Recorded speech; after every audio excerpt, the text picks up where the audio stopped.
Hello everyone. In this video, I'll show you how to transfer money from PayPal to Gemini.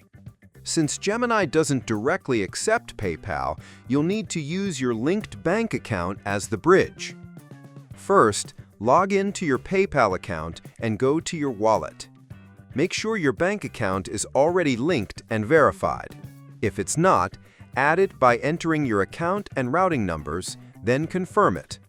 Once ready, click on Transfer Money, select Transfer to your bank, choose the bank account you want, and enter the amount you'd like to move. Standard transfers usually take 1 to 3 business days, while instant transfers arrive within minutes but include a small fee.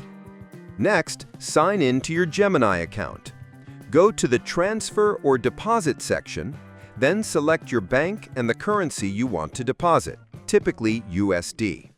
Enter the same bank details, the amount you want to deposit, and confirm the transaction.